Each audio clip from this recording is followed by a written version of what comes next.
Baby Daddy's untimely demise in the last leg proved to me that even the Let's Go titles can be difficult, and that loss is fresh in my mind as we get Let's Go Eevee started today. As the final title of Gen 7, I'd like to end on a high note and get another perfect leg under our belt. It goes without saying since the ban list is in plain sight, but Chase the partner Eevee is not eligible for use in this stretch of the challenge. Instead, we make a beeline for the Viridian Forest, catching Raya the Pikachu to be our starter.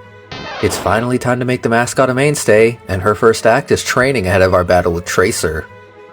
Raya's stats aren't as cracked as the partner Pokemon, but she still manages to OHKO Pidgey and quickly attacks her way to victory against Tracer's Pikachu. After some training, our battle against Brock is a near-perfect recreation, from Double Team proving useless to some easy double-kick KOs for the win. Our additions to the team are fairly familiar as well, with Flop the Gift Magikarp joining our ranks on Route 3, and Lucian the Clefairy joining us from Mount Moon. I make sure to grab the Dome Fossil this time around and get the first battle with Jessie and James underway. I lose a turn swapping Flop out for Lucian, but Raya holds the line well in the interim, and we secure the victory in the nick of time. That'll be Jessie and James's only good showing for the rest of the run. Our Cerulean battle with Tracer is at hand soon afterwards. Raya breezes past Pidgey without them, but I'm really missing the signature moves Elaine had. Low on HP and poisoned after dealing with Oddish, Raya takes a break and Lucian contends with Tracer's Pikachu to get us the win. With such a lean team, training is incredibly brisk, and we're quickly issuing a challenge to Misty. Just like last time, I'm mindful enough to apply Light Screen, then use Thundershock to get a 2-hit KO on Psyduck. The screen ends up coming in clutch as we require 3 Thundershocks to take Starmie out. The Diglett Tunnel doesn't betray me this time, letting us add Douglas to the squad. Lieutenant Surge is officially toast, as if he wasn't already with the Dig TM in tow. The SS Anne continues to bless the party with solid gains, just in time for our next match against Tracer. Thunderbolt puts Pidgeotto to rest and Dig hits Oddish hard, powering through Sleep Powder to finish it and Pikachu off for the win and access to the Chop Down Tutor. Some more training ensues, leading to Flop's evolution into Gyarados and Douglas's into Dugtrio. We speed into our battle with Lieutenant Surge, letting Douglas take charge. Just like Game Freak planned, this is the Diglett line's premier time to shine. Dig is an OHKO on Surge's entire party, though Raichu does get a hit in this time. On our way to the Rock Tunnel, we get insanely lucky and find Ego the Chansey on Route 9. Lucian learns Moonblast as his power grows, so we pop a Moonstone and evolve him into Clefable, just in time to lead us through the Rock Tunnel.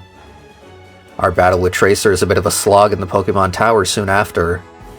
Raya requires multiple hits to get Pidgeotto down, let alone Gloom. At least she wasn't put to sleep. Douglas has to take over to deal with Raichu, and we're quickly set on the path to Celadon City. In addition to a slew of TMs draining the bank, we also grab a Thunderstone, evolving Raya into a Raichu of our own.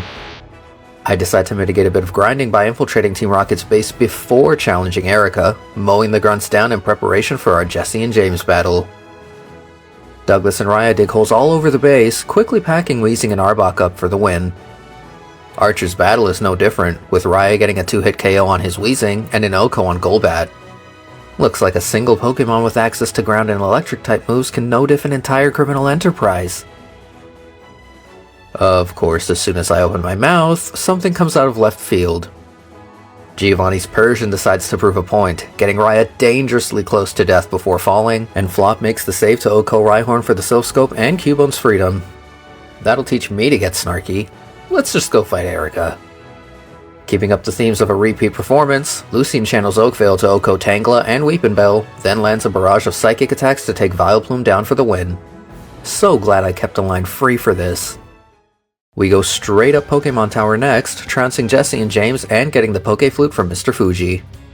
With the goal being an early trip to Cinnabar again, we speed over to Fuchsia City for Seaskim. Instead of heading straight to the island, however, I make a detour to Route 23, the road to the Indigo Plateau. We are able to add Tartard the Poliwag to the roster, but coming in at level 45 means that Buddy will be unusable for the next little while. She'll just be biding her time until she can be unleashed. Our next addition is Arthur the Kabuto, freshly reawakened in Cinnabar's lab. Frigis from the Seafoam Islands rounds out the trio of water-type additions. Silph time! Blue's Executor tries to go pound for pound with Lucian, but can't keep up, and Arthur obliterates his Charizard with Rock Slide for the win, proving we're more than ready for the dangers ahead. Team Rocket's penchant for poison types gives Douglas another opportunity to lead the charge, quickly landing us in a battle with Archer. I know this bozo is going to blow up, so Douglas uses Protect turn 1. The opposing side then double protects, avoiding Douglas's Earthquake at first, but Muck and Weezing ultimately meet their fate. Raticate and Golbat are pretty easily dealt with right after, letting us explore the company HQ freely. All of the fodder provides Frigis the XP she needs to evolve into Dugong, and our last battle with Jesse and James is in short order. Raya protects herself as Douglas uses Earthquake, getting an Oko on Arbok and dropping Weezing low. Slash picks it off on the next turn. An absolute wash to send them packing for the last time. Douglas continues his conquest of Team Rocket by leading in battle with Giovanni. Persian is taken out by a combination of Earthquake and Slash, and Rhyhorn is OHKO'd by another Quake. Nidoqueen manages to survive and paralyzes Douglas with Body Slam, so I play it safe and get Lucian to take over for the win.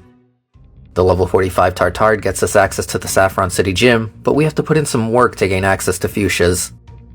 With a catching spree out of the way and training completed, we challenge Koga.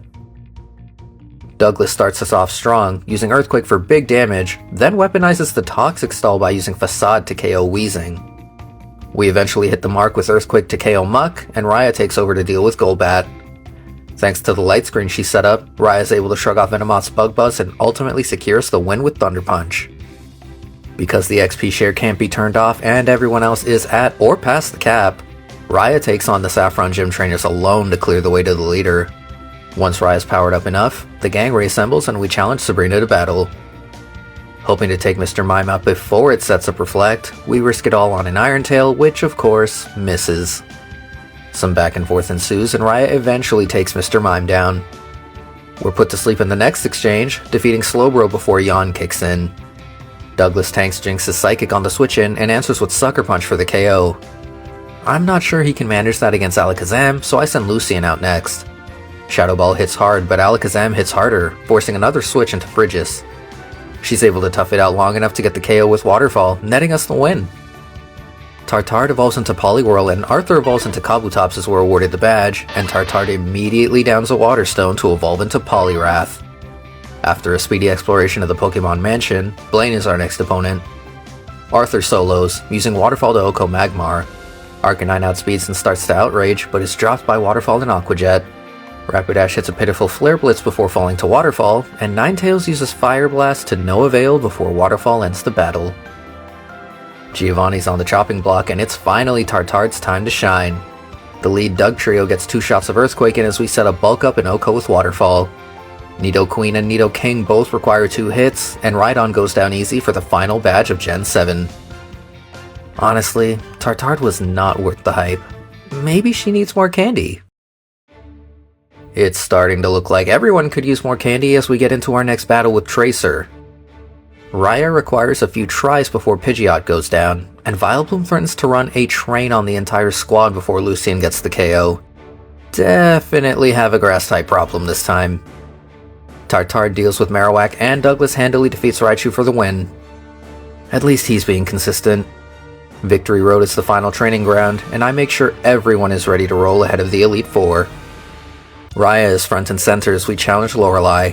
Thunder Punch Oko's Dugong and 2-hit KO's Jinx, tanking Blizzard in between. I set up Light Screen and face tank Cloyster's Hydro Pump, then get Lucian to take over.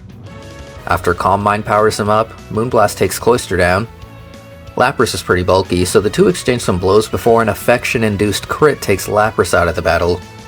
Slowbro is then blasted by Shadow Ball for the win. I lead with Tartard as we get into battle with Bruno next. Since Onix doesn't have a ghost of a chance of toppling Tartard, we're able to bulk up, aiming for a sweep. Waterfall Oko's Onix and Hitmonchan, then Bruno's own Poliwrath is sent out, requiring more than 1 hit to go down. Machamp and Hitmonleon is fortunate, falling to 1 Waterfall each for the win. Douglas does what he does best in battle with Agatha. Earthquake all over the poison types. Arbok and Gengar fall as expected, and Golbat gets flinched in a Rock Slide 2-hit KO. Weezing requires 2 Earthquakes thanks to its overwhelming physical bulk, and Gengar number 2 falls without a fuss. This is where we messed up before. Hopefully we're good this time. Raya sets up a screen before using Thunder Punch to 2-hit KO Seadra. I pivot to Tartard to deal with Aerodactyl, getting the KO with Waterfall. I stay in to tank an obvious Hyper Beam from Gyarados, then send Raya back out to KO with Thunder Punch on the recharge turn. Light Screen is freely reapplied before Charizard is Thunder Punched, and Lucian completely stuffs Dragonite before getting a 2-hit KO with Moonblast. Nailed it. One more battle to go, and the dream of a deathless Gen 7 finale will become a reality. Despite his advantage, Arthur fails to see things through against Mega Pidgeot, leaving it in Raya's hands. Not the start I wanted to see.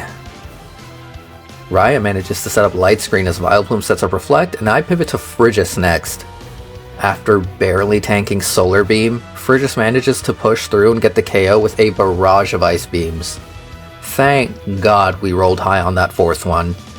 Douglas makes the save as Raichu is sent out, setting up Stealth Rock before getting the Earthquake OHKO. Lucian is hammered by a crit Surf as he pivots in to deal with Slowbro, starting to set up with Calm Mind. With just 11 HP to spare, Lucian finally takes Slowbro down. Tartard is the final pivot, as the only one with all their HP. She tanks Rapidash's Quick Attack and Flare Blitz before getting the KO with Waterfall, leaving Marowak for last. Waterfall connects 3 times in a row, working through a full restore to end the battle, and end Gen 7 with a Deathless Leg! The trainers of Let's Go Eevee really made us work for this one. What a slugfest! It's honestly a miracle we made it to the end without a loss with how even so many of those battles were. I'm proud of the team for getting us here all the same. Each member had their opportunity to shine and pulled through when it mattered the most. The Pichu, Cleffa, Diglett, Poliwag, Kabuto, and Seal lines join the ban list as we get ready to enter Generation 8 next time.